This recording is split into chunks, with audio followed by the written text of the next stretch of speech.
Vous êtes bien sur Voyage Immobile, une émission produite par Stéphane Blaise, animée par Bruno et Plex.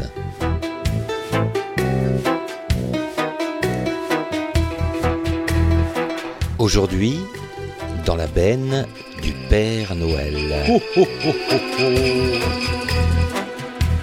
Venez les petits enfants, vous avez été sages cette année.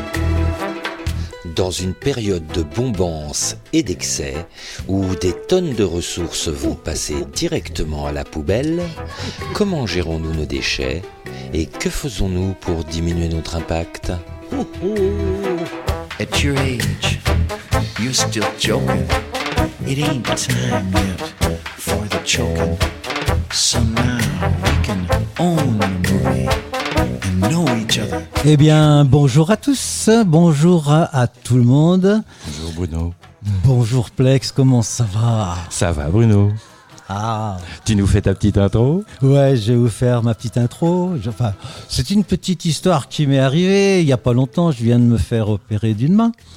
Une opération légère, je vous rassure, et qui m'a laissé 2 points dans la paume. Donc il fallait que je fasse des pansements.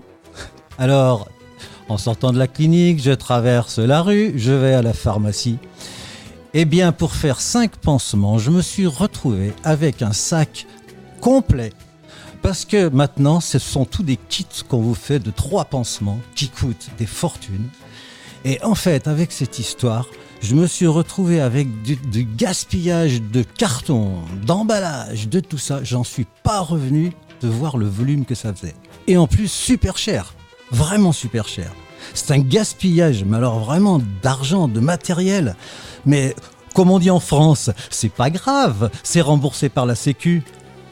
Mais quand même, faire 5 pansements, ça m'a coûté à moi 10 € parce que j'ai pas de mutuelle.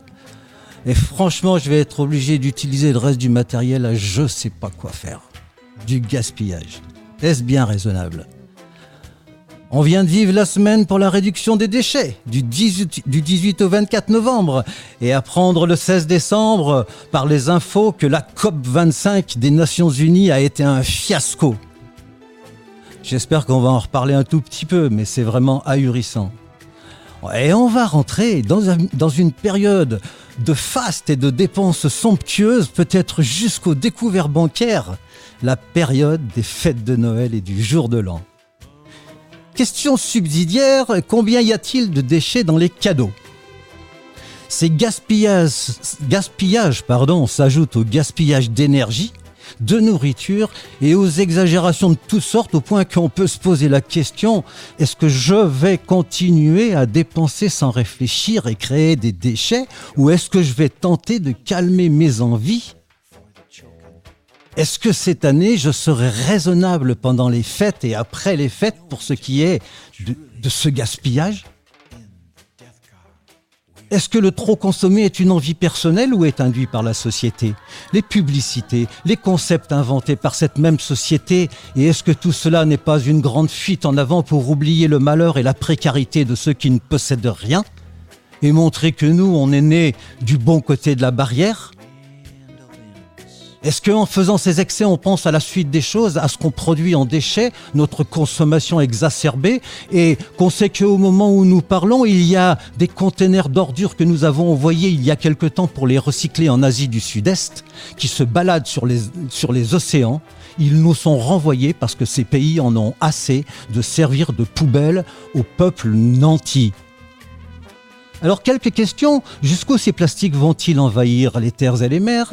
Ou comment peut-on nous jeter le quart de notre production alimentaire en sachant qu'elle suffirait pour alimenter les femmes, les enfants et les hommes qui meurent de faim et de misère dans le monde ?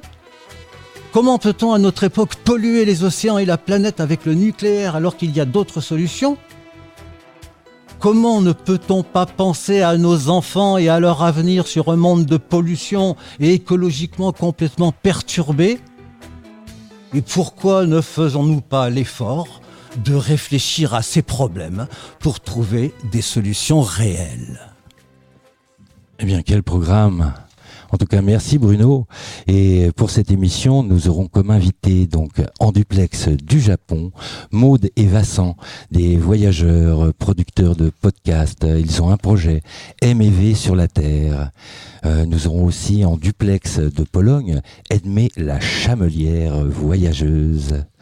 Ensuite, on ira faire un petit tour du côté du Mexique avec Florian et son projet Cycling Trip. Il est parti du Morbihan en vélo et son objectif, ramasser 1 tonne de déchets. Sur le plateau, on aura Florian qui est technicien au Repair Café des recyclards. Et nous aurons Charlotte aussi de Zéro Déchet Ardèche. Ces deux-là nous accompagneront sur le plateau tout au long de notre émission et pourront intervenir s'ils sentent qu'ils ont quelque chose de judicieux auprès de nos intervenants. On va retrouver Maud et Vincent qui sont actuellement au Japon. Maud et Vincent qui sont producteurs donc de podcasts M&V dans les oreilles que vous pouvez retrouver sur le site d'Allo la planète. Allô Maud, allô Vincent, vous êtes au bout du fil. Oui, bonsoir. Bonsoir à tous les deux. Alors, ce que j'aurais aimé connaître déjà pour commencer, c'est le démarrage de votre projet. C'est parti de quoi ? Alors, c'est vrai qu'à la base, on aime bien voyager.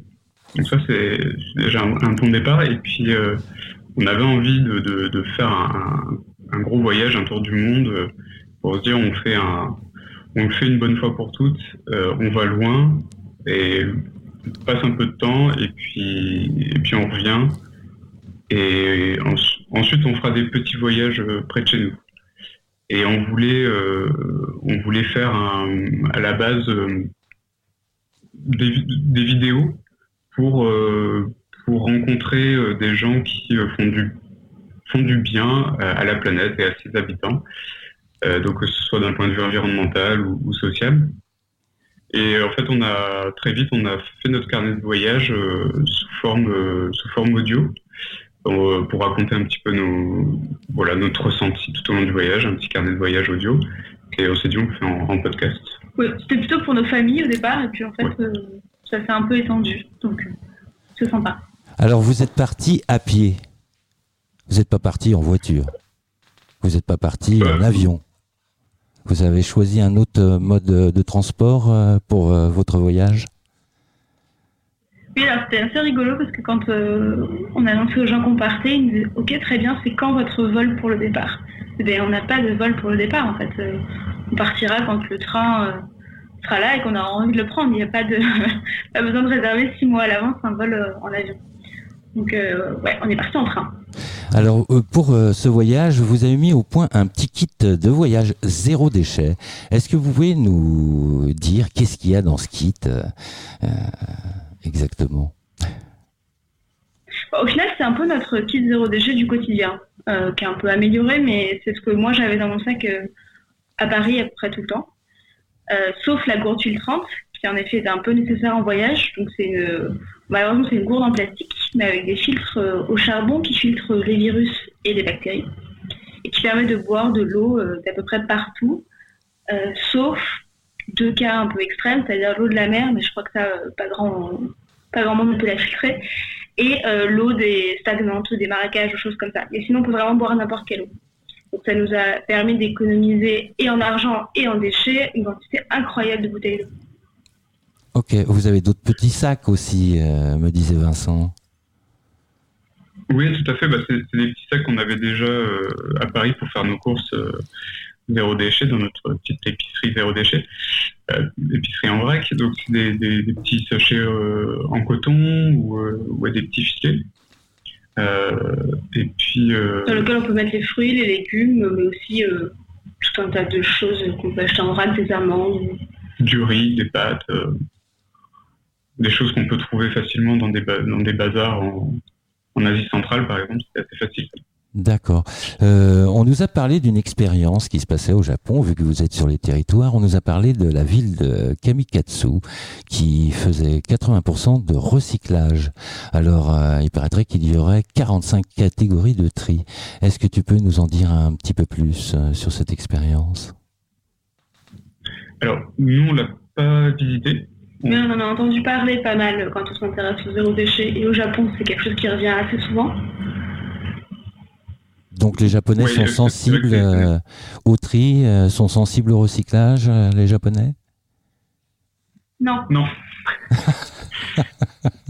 C'est quelque chose, on a eu beaucoup de mal, et on a toujours beaucoup de mal avec ça quand on est zéro déchet. C'est-à-dire qu'au bout d'un moment, on est obligé de produire des déchets plastiques parce qu'on n'a pas le choix, il faut acheter à manger. Et tout est emballé, même sur-emballé. C'est-à-dire que des fois, c'est des poupées russes de plastique. Donc, même les produits frais, c'est ça qui est étonnant. Le moindre légume, des fois, tu as des carottes qui sont individuellement emballées dans un sachet. C'est pas des fois, c'est tout le temps. Trouver des fruits et des légumes qui ne sont pas emballés, c'est la croix et la bannière. Alors que ça n'est pas si simple en fait en France. Il n'y a pas de marché parallèle ? Il n'y a pas de marché parallèle ? Il n'y a pas de marché parallèle ? Nous, on n'a pas trouvé... Alors, il doit y avoir peut-être des marchés, ce genre de choses, mais c'est vrai que... C'est vrai qu'à chaque fois, on reste pas si longtemps pour avoir notre petite habitude de trouver vraiment le marché en question selon où on est. Et je pense que ça reste très très rare, quoi. On n'en a pas vu, en plus, on a dû en voir un à Kyoto et il était loin de là où on était, quoi. Et là, c'est nana, on a trouvé des brocolis au supermarché non emballés, c'était notre joie de la semaine. On était super contents, ouais. Ok. Alors, est-ce que vous pouvez nous faire vos petites préconisations pour Noël ? Est-ce que vous avez des petits trucs pour essayer de moins mettre de déchets dans la boucle ? Déjà, en termes d'emballage des cadeaux, quels qu'ils soient, éviter les papiers cadeaux que tout le monde déchire en 2 minutes et met à la poubelle, parce qu'en fait, même si on a l'impression que c'est du papier, la majorité n'est pas recyclable, parce qu'il y a des paillettes, des trucs et tout, donc c'est vraiment éviter ça. Et privilégier soit des petites chaussettes réutilisables comme faisaient nos grands-parents, soit des furoshiki, qui sont pour le coup assez connus au Japon, malgré... Il y a un énorme décalage entre leur vie réelle avec les déchets et puis leur tradition. Mais le furoshiki, du coup, c'est un petit emballage en tissu avec un joli nœud qui est assez sympa et qu'on peut soit laisser à la personne à qui on offre le cadeau, soit le reprendre avec nous. Et ça, c'est un bon moyen d'emballer des cadeaux de façon originale. Ok, merci beaucoup Maud et Vincent pour votre intervention et on vous retrouve sur votre projet MEV sur la Terre et aussi MEV dans les oreilles sur le podcast de l'émission. On va faire une petite pause musicale et on va retrouver Onesia Rittner sous les déchets la plage.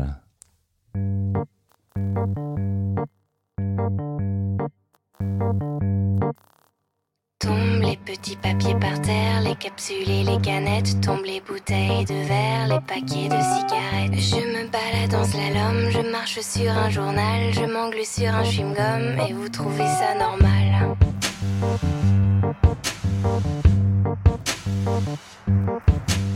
Tombent les bouteilles en plastique et me mettent plein la vue. Il n'y a rien d'esthétique quand ça pue et ça pollue. Je me balade de travers, c'est un drôle de paysage. Sous la crasse, les préverts et sous les déchets, la plage.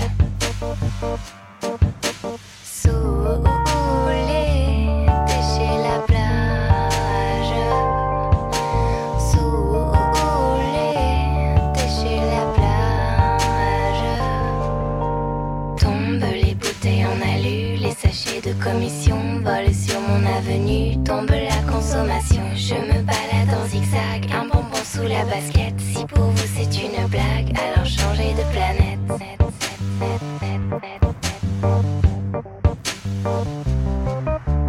Tombe jusque devant ma porte les kilos d'âme égoïste. Tout ce que le vent m'apporte, je n'ai pas fini ma liste. Je me balade comme je peux entre les vieux emballages et quelques pas hasardeux, mais sous les déchets la plage.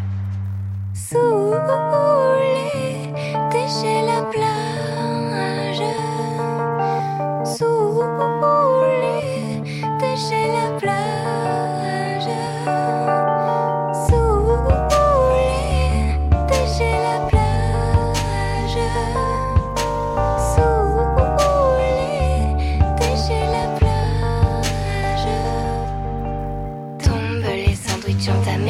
vieux tickets de métro, un parapluie abîmé, tous ces usages ancestraux. Je me balade en fuyant les cortèges de mégots, je m'en sors en vacillant, vous trouvez ça rigolo?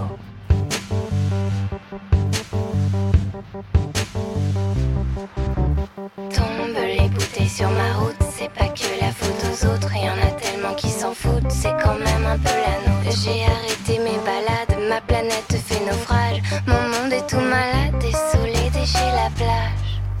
Sous les déchets la plage. Sous les déchets la plage. Sous les déchets la plage. Sous les Vous êtes bien en compagnie de Bruno et Plex dans Voyage Immobile sur Allô la planète, tous les 3e mercredis de chaque mois à 19h. Nous émettons à l'Engrenage, le tiers-lieu d'Autopia, le garage solidaire à Uzère, en Ardèche.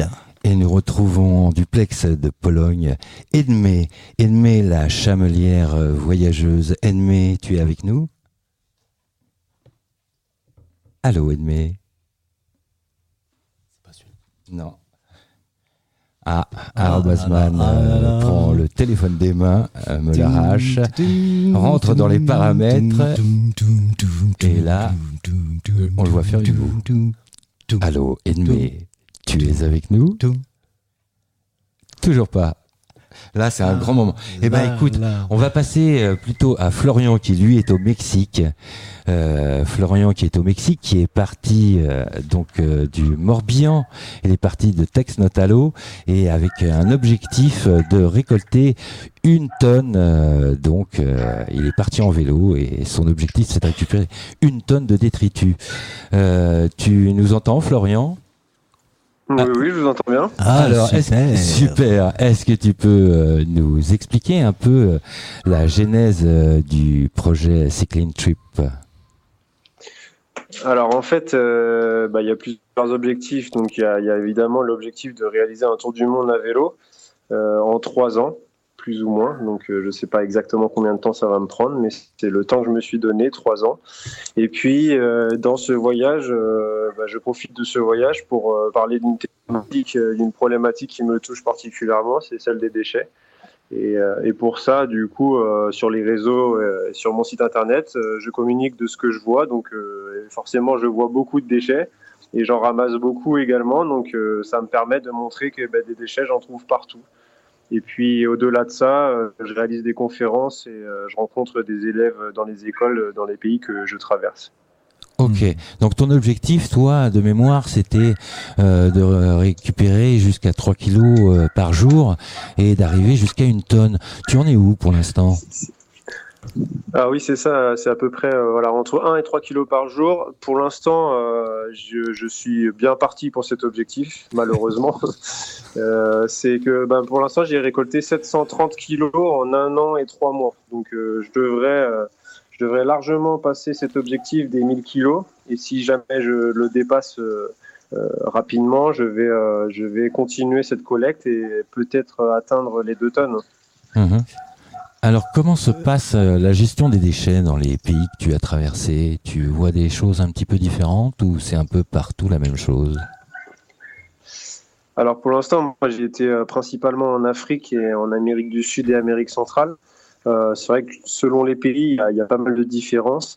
Après, il faut dire que ce sont des pays qui ont très peu de moyens financiers et il faut dire la vérité, il y a de corruption dans ces pays-là. Donc, pour mettre en place des systèmes de collecte des déchets, c'est souvent compliqué. Donc, malheureusement, il n'y a pas vraiment de système de tri des déchets. Je crois qu'ici, ils ne sont pas vraiment encore dans cette dynamique-là, même si on voit quand même par-ci, par-là des mouvements, en fait, des petites collectivités qui mettent ça en place, mais bon, je doute un peu du bon fonctionnement. En tout cas, moi, ce que je peux retenir pour l'instant, c'est que il y a quelque chose qui me frappe, c'est de voir qu'il y a le système de consigne qui est quand même souvent mis en place dans ces pays-là, beaucoup de verres consignés notamment, Et c'est un système qui fonctionne plutôt bien parce que dans les pays où c'est mis en place, moi sur le bord des routes, j'en retrouve pas. Alors c'est une question moi je me pose question de savoir pourquoi en France par exemple il y en a on ne fait plus ça. Alors qu'on était équipés pour. C'est ce qu'on se disait lors de la préparation ensemble, c'est qu'en plus ça permettait de faire une piécette, même si les gens laissaient traîner leurs choses. Il y a quelqu'un qui pouvait passer derrière et se faire une piécette, et ce qui est plus le cas maintenant. Voilà. Est-ce que tu aurais des... Oui. Oui, et puis il y a autre chose que je remarque beaucoup aussi, c'est des pays il y a des gens qui sont très pauvres et il y a des possibilités pour que n'importe qui puisse récolter de l'aluminium, donc des canettes, du plastique et du verre. Il peut aller voir les entreprises de recyclage et il peut gagner aussi sa petite pièce. Donc il y a beaucoup de gens qui vivent de ce qu'il y a sur le bord des routes. Et c'est vrai que chez nous, moi, si j'ai une canette d'aluminium, je crois pas que je peux gagner de l'argent. Donc, je trouve que c'est des bonnes idées et ça permet à la fois de faire gagner un peu d'argent à des gens et aussi de nettoyer la nature, en fait, finalement. Ok. Est-ce que tu aurais tes préconisations pour Noël ? Qu'est-ce qu'on peut faire pour faire mieux ? Faire attention à ce qu'on achète peut-être, et puis peut-être qu'on peut trouver des alternatives même pour le papier cadeau déjà. Je pense que voilà, on a beaucoup d'autres solutions pour ça. Après ça dépend des cadeaux. Après moi quand j'étais petit j'y pensais pas et je rêvais de tout ce que peuvent rêver les enfants, mais c'est vrai que je pense qu'aujourd'hui il y a des alternatives pour essayer de faire attention à ce qu'on peut acheter. Eh bien merci Florian. Et bon courage pour la suite de ton projet Cycling Trip. Et on peut te retrouver sur cyclingtrip.com. Exactement. Et sur courage. Facebook et Instagram également. Merci beaucoup. Merci, salut. Merci à vous. Au revoir. Et maintenant, on va voir si on peut retrouver Edmé. Edmé, tu es avec nous ? Ah, ça crache. Oui, toujours. Voici Edmé, notre chamelière. Bonjour.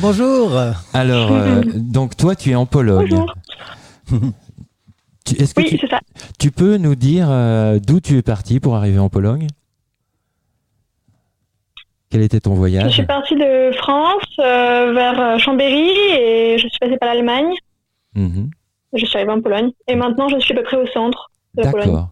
Alors ma première question, et que tout le monde se pose, c'est tu l'as eu où ta chamelle ? C'est du recyclage ou bien ? Oui, c'est du recyclage. Elle vient d'un cirque. C'est sa deuxième vie. D'accord. Et donc tu l'as sauvée ou elle va repartir sur un autre cirque ? Je l'ai sauvée, mais en tout cas elle est plus heureuse maintenant qu'elle l'était avant. Donc, D'accord. Donc tu me disais que le fait d'avoir une chamelle sur ta route, ça permettait d'ouvrir le contact d'une autre manière et que si des fois tu avais des besoins, les gens étaient vachement plus ouverts et te donnaient des choses plus facilement que si tu n'avais pas la chamelle. Est-ce que tu peux nous raconter un petit peu ton parcours ?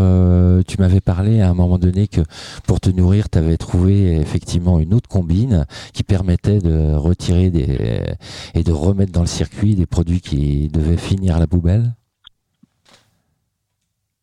Oui, alors par contre ça, c'est pas avec ma chamelle parce que je voulais faire ça avec la chamelle, mais c'est pas du tout discret une chamelle sur un parking pendant que je fouille dans les containers. Donc j'ai fait ça avant en vélo, en traversant l'Allemagne avec mes amis et on pouvait se nourrir là sans utiliser d'argent parce qu'on allait fouiller dans les conteneurs de supermarchés qui contiennent des aliments périmés de 1 jour. Et oui, il y avait beaucoup de nourriture. Donc, Et personne t'empêchait de le faire ou tu retrouvais pas des fois des produits pleins d'eau de javel ? Non, ça pas arrivé. Par contre, il fallait effectivement être discret. C'est pourquoi je peux pas faire ça avec la chamelle. Parce que c'est interdit, quoi.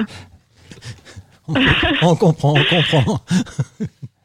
Et qu'est-ce qu'elle mange, ta chamelle ? Elle mange de l'herbe, des arbres, des ronces. Donc ça va. C'est pratique. Donc ça permet effectivement en plus de nettoyer autour. Ouais. Voilà. Bon. Mais effectivement, sur le chemin, j'ai croisé beaucoup de gens qui me proposaient beaucoup de choses de seconde main. Et je me suis rendu compte que oui, les gens avaient énormément de choses qui leur servent à rien.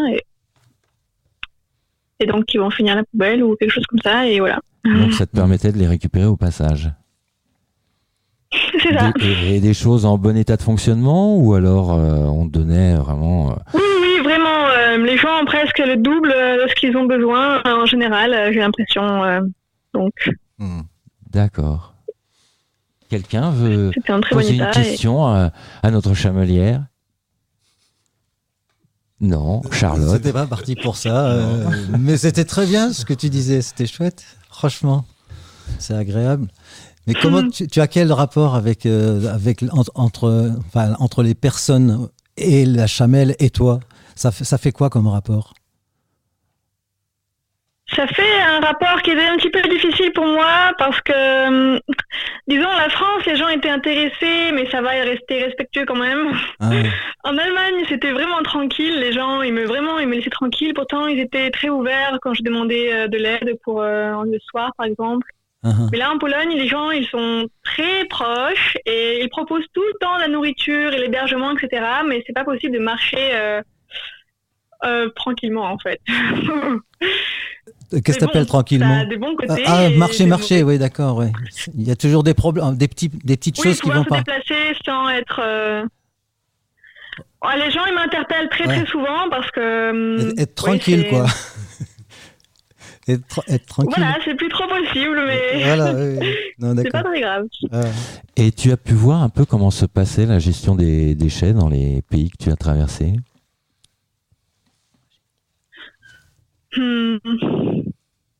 Oui, je peux dire que l'Allemagne, ils les gèrent beaucoup mieux que nous, rien que par rapport au fait de pouvoir ramener les canettes, etc. Comme disait le monsieur avant, dans les supermarchés, ça c'est possible en Allemagne. La France, ça je pense que les auditeurs connaissent. Et la Pologne, le peu que j'ai vu, c'est pas très bien organisé, mais je me suis pas trop penchée sur la question, donc je peux pas vraiment décrire. Moi, j'ai une question pour toi, Edmé. Bonsoir, je m'appelle Charlotte. Je voulais savoir, est-ce que tu as emmené pendant ton voyage quelque chose en te disant « c'est indispensable, il me le faut, je ne peux pas partir sans » et tu t'en sers pas? Je pense que j'ai pas compris la fin. Si je suis partie en voyage avec quelque chose que je me suis dit qu'il fallait... C'était indispensable. Et finalement, tu t'es rendu compte que ton mode de vie avait tellement changé durant ce voyage que finalement tu t'en passes complètement. Oui, beaucoup de vêtements. J'ai dû me séparer à peu près de la moitié de mes vêtements parce que c'était juste pas utile. À part ça, non. Des vêtements. On a trop de choses dans nos placards. Ça t'est arrivé de faire un renvoi? Parce que si tu te déplaces sans véhicule, sans charrette, donc tu te déplaces avec très très peu de bagages. Donc est-ce que ça t'est arrivé à un moment de dire « Ah, là, j'ai un peu trop de bagages, je vais faire un renvoi quelque part, ou en Pologne, ou en France, de telle affaire », par exemple comme tes affaires ou d'autres choses? Non, quand j'avais des choses en trop, je les donnais moi-même aux gens, en fait, s'ils en avaient besoin. D'accord. Donc, non. Donc, en fin de compte, ça suivait son cycle, mais sur place.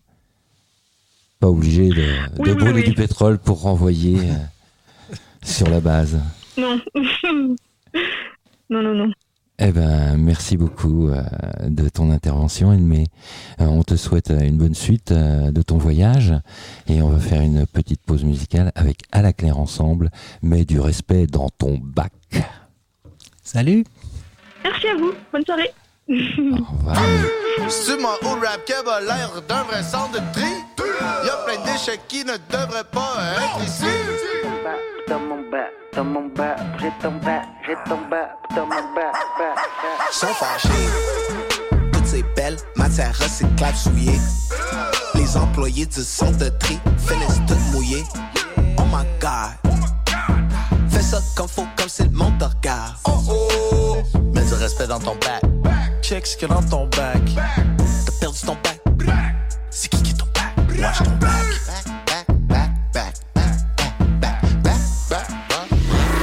Mets du respect dans ton bac. Dans ton bac. Fais attention qu'est-ce que tu mets. Tu pensais que c'était ça que c'était, mais ça allait aux poubelles. Une fois par semaine, les gars de la ville ont ton bac. À la base, c'était Manator qui a inventé le recyclage. Ça l'arrive de partout, ça l'arrive de plein de places. Mélangez donc pas tout, moi je trouve que c'est dégueulasse. Wesh, Changer des mauvaises habitudes, on dit pas, je suis pas capable. Métal, verre, plastique, carton, papier, that's it. Métal, verre, plastique, carton, papier, that's it. Métal, verre, plastique, carton, papier, that's it. Métal, verre, plastique, carton, papier, that's it. Sont fâchés. Toutes ces belles matières recyclables souillées. Les employés du centre de tri finissent toutes mouillées. Oh my God. Fais ça comme faut, comme si le monde te regarde. Mets du respect dans ton bac. Check ce qu'il y a dans ton bac. T'as perdu ton bac. C'est qui est ton bac? Watch ton bac.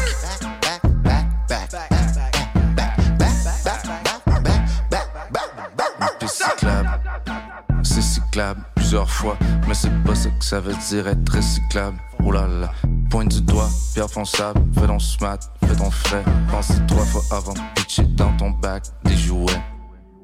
Oh oh! Désuet.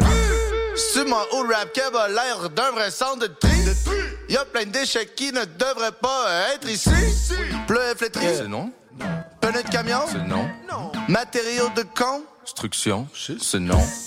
Les couches qu'elles sont pleines. Ou non. C'est non.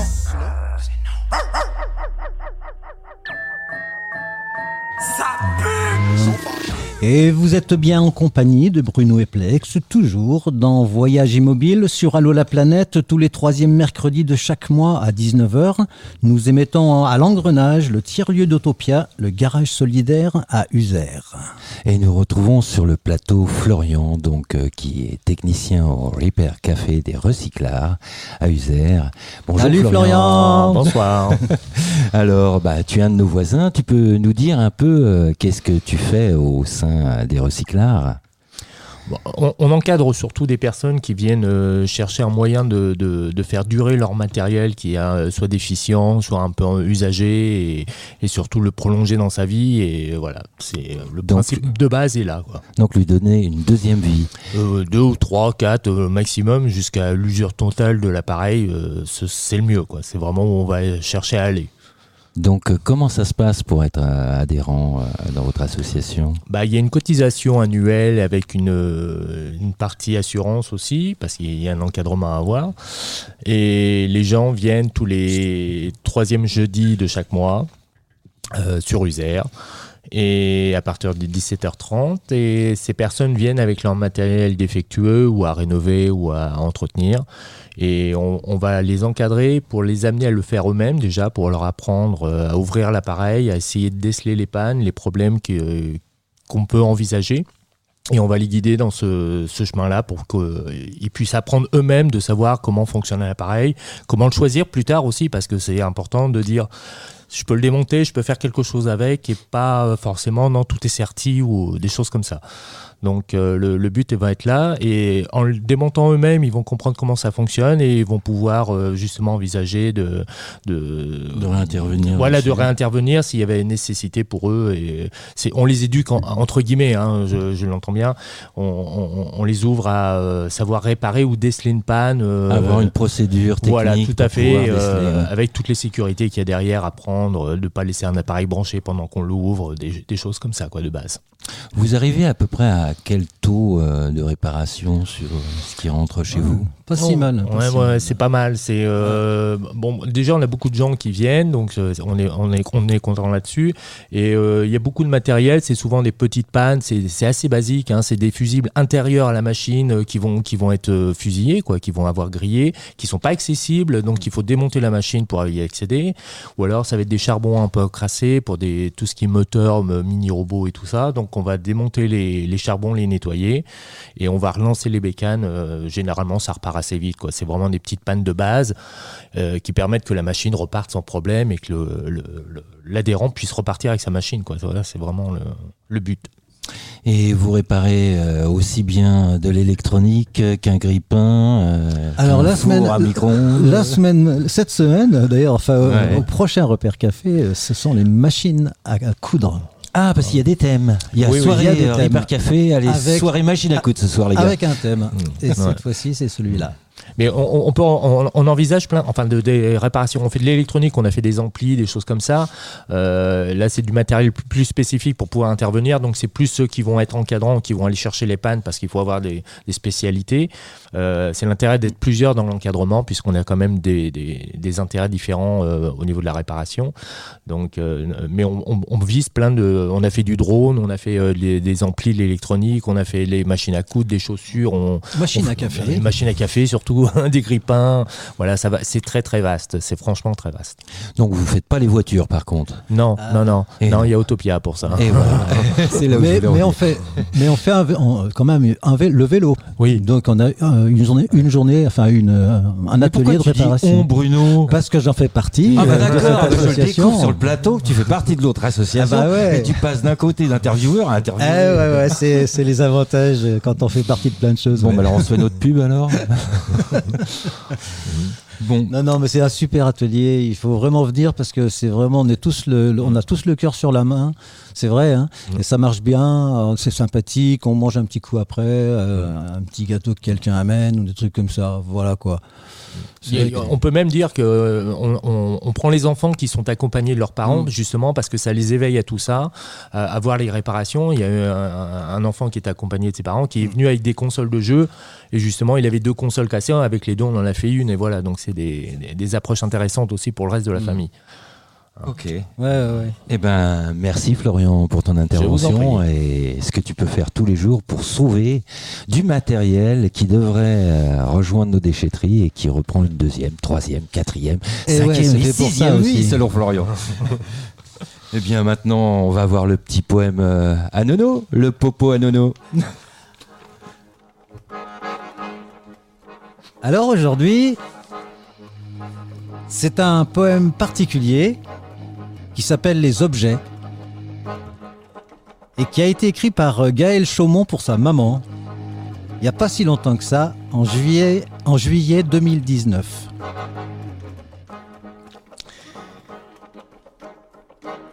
Les arbres poussent, les années passent, mais les objets, eux, nous entourent. Les objets poussent-ils comme des fleurs ? Non. Les objets tombent du ciel, cognent le sol comme des pommes faites de plomb. Les objets sont-ils nos amis ? Mixeur, thermomix, tartiflette, crème à raser, siège pliant, pouf, machine à laver ? On les reconnaît à leur aspect. Ni fruits, ni bêtes. Ils sont faits de plastique ou de verre, de métal ou de polyéthylène. Nous avons besoin d'eux, mais eux sont fiers. Ils n'ont pas besoin de nous. Ils sont immortels. Ils nous parviennent par milliers et du monde entier. Ils n'ont pas besoin de papier. Ils se cachent dans les moindres de nos activités. Brosse à dents, fourchette en plastique, bouchon d'oreille, tableau Velleda. Une fois arrivé dans nos intérieurs, l'objet prépare son évasion. Un boulon qui se détache, un film qui s'arrache, une toile qui se crève, un coin de plastique qui se racornit. Peu importe la panne, l'objet est au mieux irréparable, au pire obsolète. Alors il part, il se fait la malle presque instantanément. Il laisse la place à un objet pire que lui encore. Et c'est alors qu'il rejoint, grâce au camion poubelle, le paradis des objets perdus. Eh bien, merci Bruno pour cette histoire du déchet qui nous amène directement sur notre invité du plateau du jour, Charlotte de Zéro Déchet Sud Ardèche. Bonsoir Charlotte. Alors, est-ce que tu peux depuis tout à l'heure, on parle de zéro déchet, on parle de réduction, tout ça, mais est-ce que tu peux nous parler un peu du mouvement zéro déchet, un peu la genèse ici en France ? Alors, la genèse du mouvement zéro déchet, je pense qu'elle a pris son envol avec la COP 21 et tout ce qui s'en est en suivi. Pardon, on a aussi la chance d'avoir Internet qui est disponible dans toutes nos poches. Et du coup, On est passé finalement de la croyance que le développement durable allait faire disparaître tous ces beaux objets que tu as cités, Bruno. Et grâce à Internet, grâce aux vidéos qu'on peut consulter, aux textes qu'on peut consulter, aux articles de presse qui s'échangent facilement, finalement, on se rend compte que pas du tout. Ces déchets, ils sont toujours là. Et on les voit sur Internet, on les voit à la télé, mais on les voit aussi dans nos océans, on les voit sur les bords des rivières, sur les bords des routes. Donc je pense que voilà, il y a eu une prise de conscience de la part des plus intéressés, des plus ouverts dans un premier temps. Du coup, il y a eu des associations qui se sont montées, des mouvements citoyens. Nous, par exemple, je fais partie de l'association Zéro Déchet Sud Ardèche, qui est rattachée à Zero Waste France, qui est une association également mondiale et qui permet finalement de faire de la sensibilisation, de donner des chiffres clés qu'on ne trouve pas naturellement dans les médias on va dire conventionnel, voilà, et donc qui aide finalement à prendre conscience toujours plus de ça, à rapporter aussi des événements qu'on voit, à prendre des photos, à les remonter à qui de droit, aussi. Pardon, mais on peut en avoir des quelques chiffres. Tu en as Oui, bien sûr. Alors au niveau français, pour vous donner une petite idée, voilà, au niveau d'un ménage, par exemple, par habitant même, nous sommes à 380 kilos de déchets ménagers par personne et par an. 380 kilos. Donc on part bien évidemment du principe que c'est non seulement ce qu'on met dans notre poubelle noire, par personne, par habitant. La poubelle noire, mais aussi la poubelle jaune, le tri du papier, du carton, du verre, tout ce qu'on a précité comme déchets. Donc voilà, c'est assez énorme. Bien évidemment, c'est multiplié par tout autant que nous sommes. Donc ça commence à faire. Sur le territoire français, du coup, on monte à 870 millions de tonnes de déchets de produits par jour. Voilà. Ça devient des chiffres qui deviennent tellement énormes. Oui, ça devient un peu, c'est un peu terrible. La bonne nouvelle, c'est qu'au niveau de l'Ardèche, là où nous sommes aujourd'hui, ce chiffre est vraiment inférieur. Donc on était à 380 kilos de déchets par habitant et par an, et nous sommes ici à 260 kilos. Donc mine de rien, une différence non négligeable. Donc à quoi est-elle due ?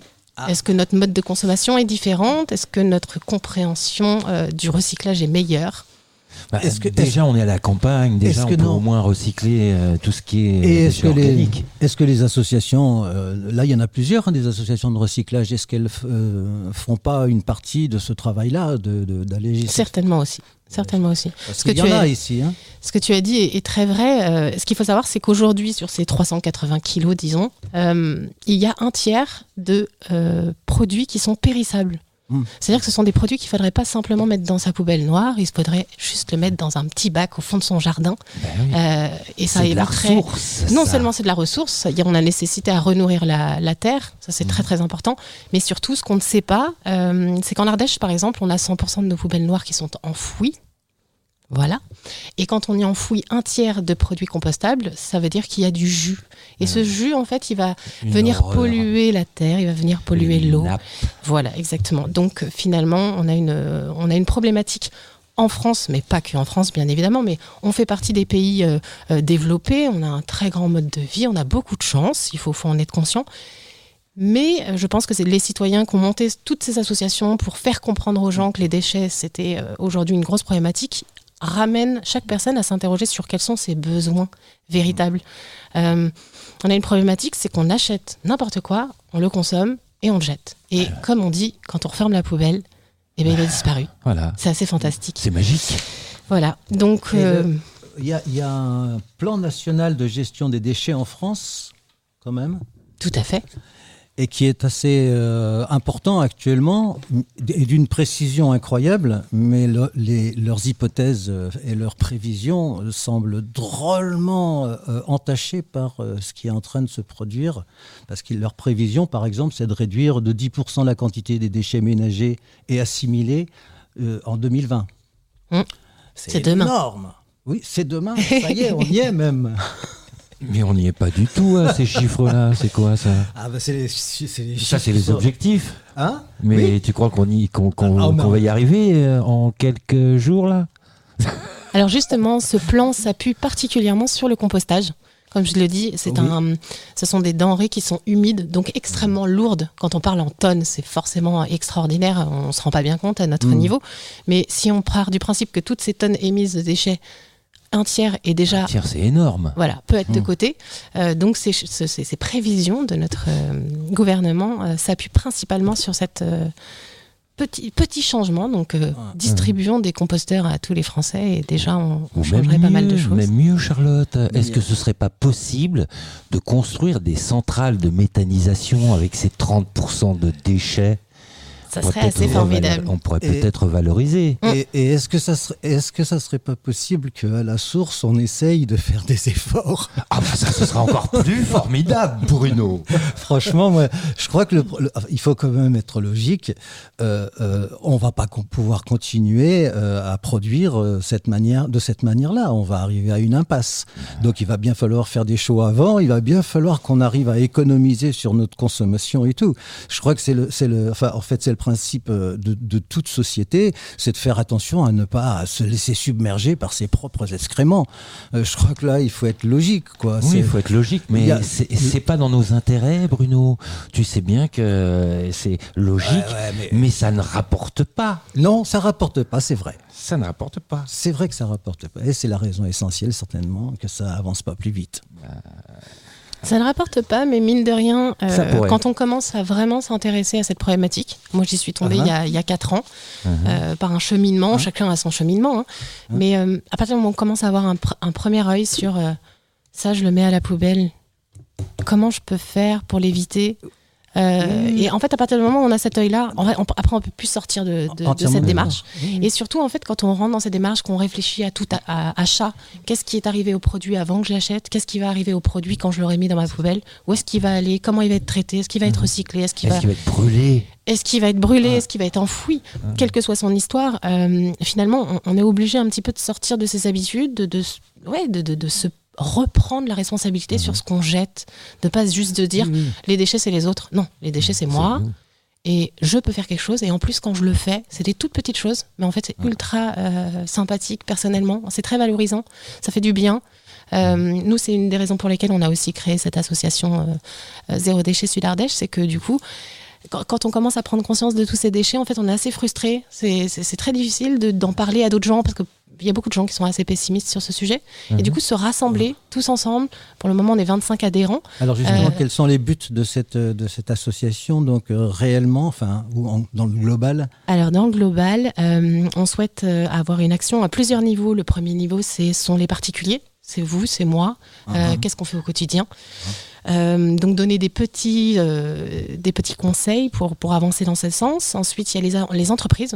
On a notamment travaillé avec la communauté de communes d'Aubenas vers les commerçants pour les rencontrer, leur parler des emballages, leur parler de potentiellement laisser les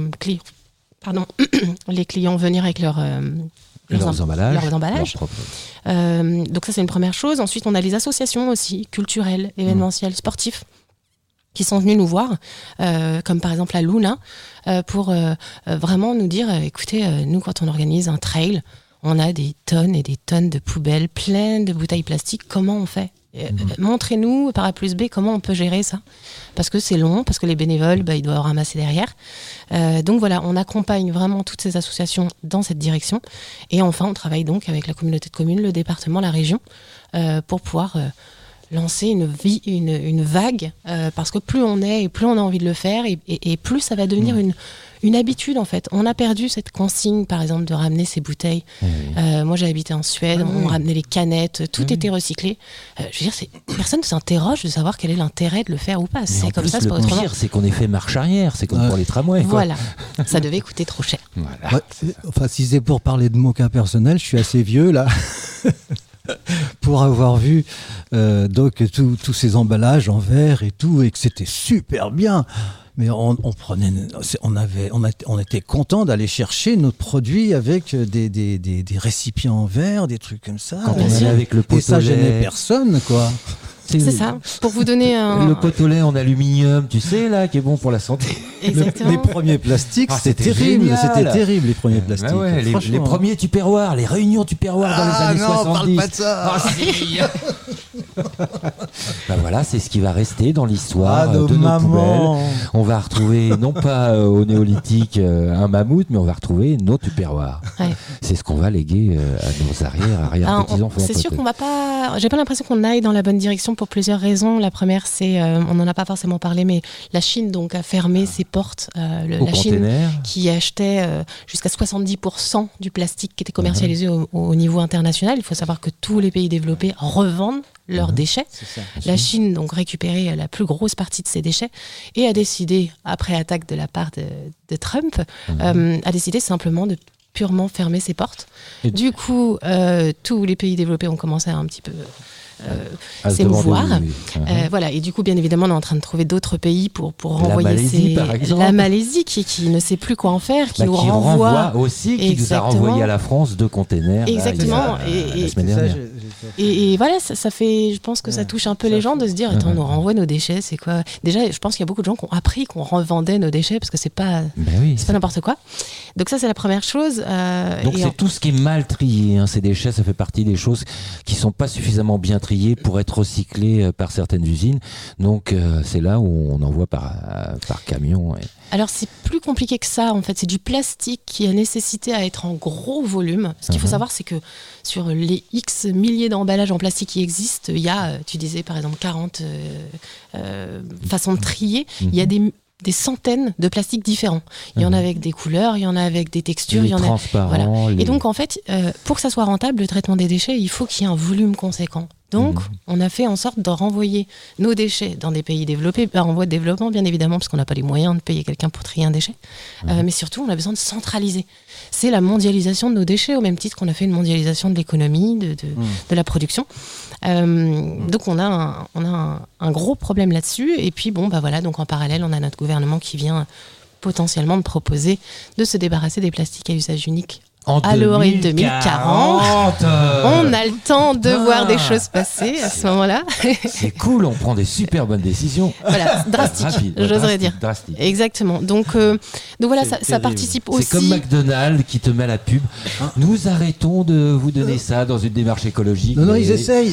McDonald's, ils essayent. Non, si. Ils essayent de faire croire que c'est eux qui ont arrêté. Non, ils vont changer quand même leur couvercle. Ils vont les changer pour que ça soit plus des trucs qui polluent. Ça, ils vont le faire quand même. Oui, il faut le reconnaître. Ça, et ils n'ont pas le choix. Et c'est qu'ils sont obligés, Bruno. Mais ça, c'était pas écrit comme ça. Alors, on va le faire pour vous parce que vous êtes des écolos. On va le faire pour vous. C'est ça. Bon, on va retrouver notre petite rubrique Guillerette sous le soleil avec notre amie Laurie.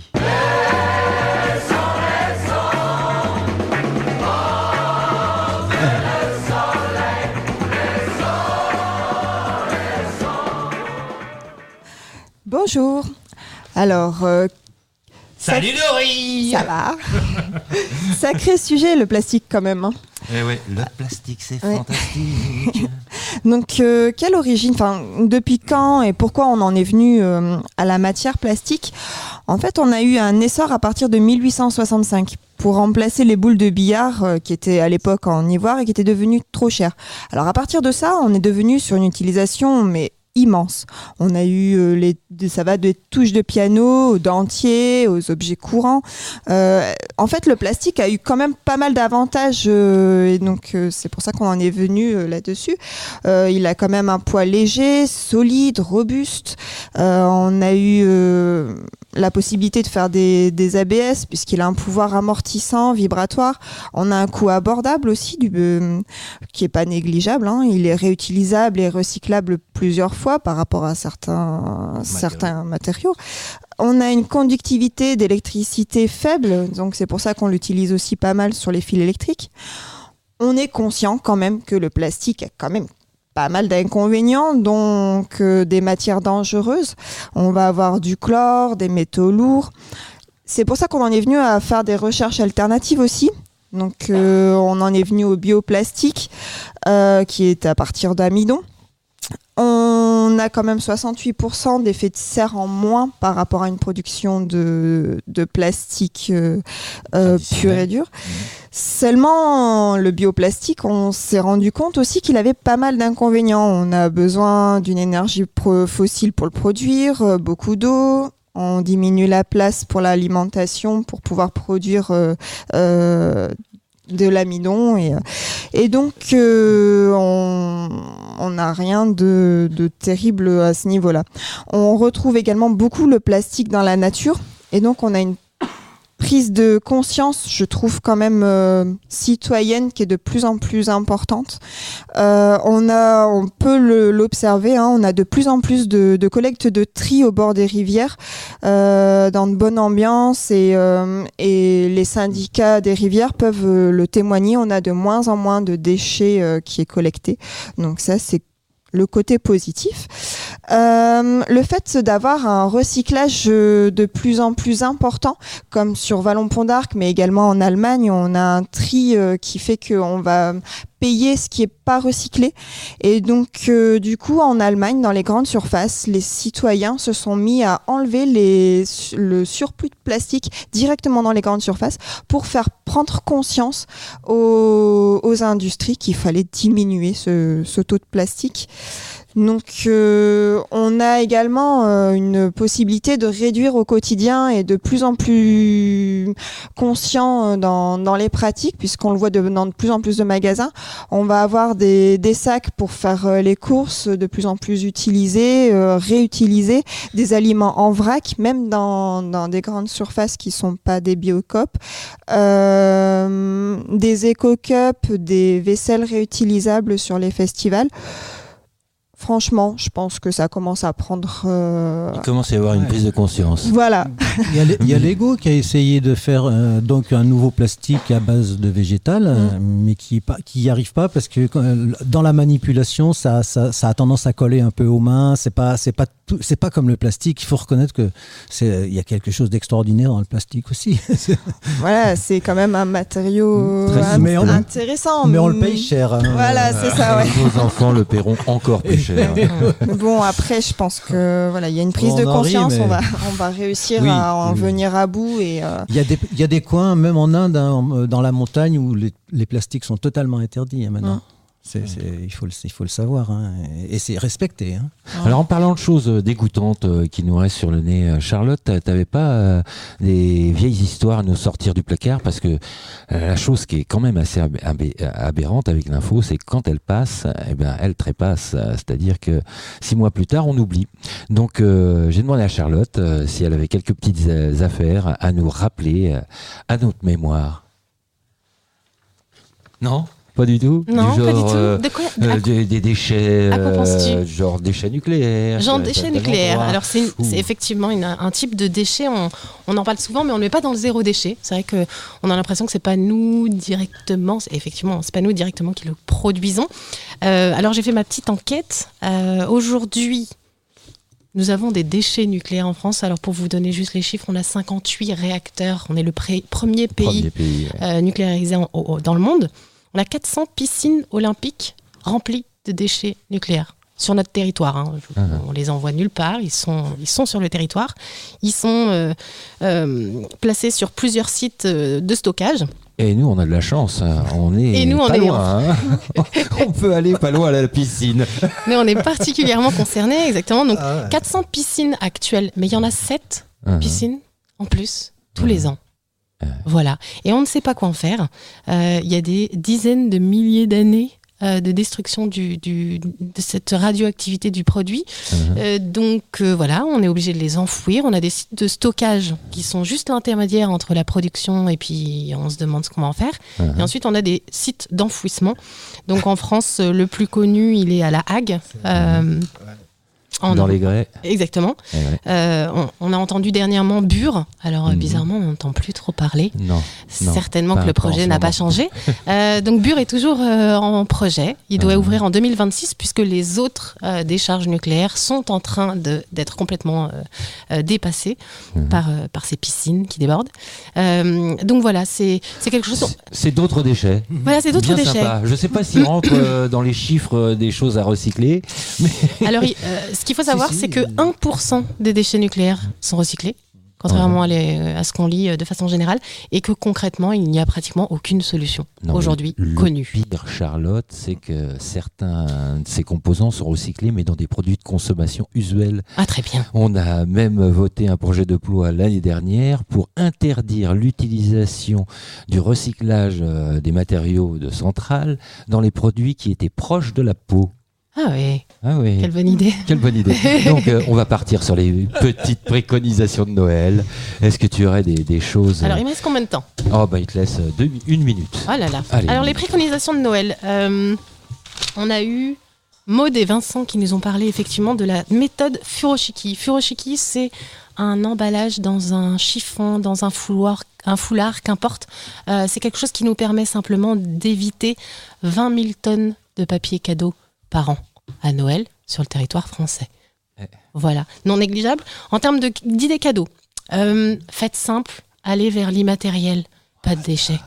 Donc première chose, un bon dîner dans un super restaurant, en famille, en couple, tout seul, il n'y a aucune problématique. C'est toujours très très sympa comme expérience. Allez visiter une région, la vôtre, celle d'à côté. La France est un pays mais juste incroyable, il suffit juste de faire quelques kilomètres et on est là. Un abonnement pour un musée, pour un cinéma, pour le sport, pour la bibliothèque.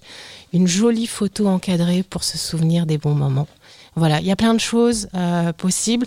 Si vous devez vraiment acheter quelque chose de concret, de solide, d'existant qui va créer un déchet, prenez-le sans emballage et assurez-vous que la personne à qui vous l'achetez est vraiment consciente que c'est quelque chose dont elle a besoin, puisque 1 Français sur 5 revend ses cadeaux après Noël sur Internet. Ah, méchant. Et puis aussi quand même, il faut aussi dire, quand on en a besoin, on peut l'acheter, mais si on n'en a pas besoin, c'est pas la peine. Et oui, parce que le meilleur déchet, c'est celui qu'on ne produit pas. Exactement. Et on finira là-dessus. Merci à tous. Donc, on remercie Maud et Vincent. On remercie aussi Edmé. On remercie Florian et Cycling Trip. On remercie Florian du Repair Café, un autre Florian, et Charlotte de Zéro Déchet Sud Ardèche. Alors je vous rappelle qu'on peut entendre l'émission en rediffusion mardi à 22h, mercredi à 19h et jeudi à 12h. On se retrouve lors de la prochaine émission et en attendant, portons-nous bien et gardons le moral.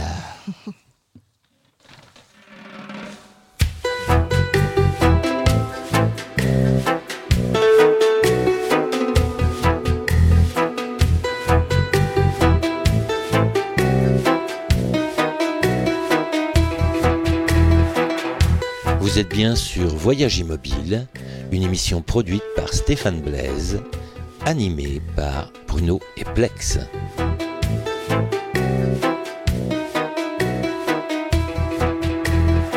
Aujourd'hui, dans la benne du Père Noël. Oh, oh, oh, oh, oh. Venez les petits enfants, vous avez été sages cette année. Dans une période de bombance et d'excès, où des tonnes de ressources vont passer directement à la poubelle, comment gérons-nous nos déchets et que faisons-nous pour diminuer notre impact ? At your age, you're still joking. It ain't time yet for the choking.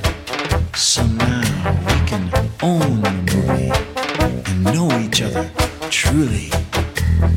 In the death car, we're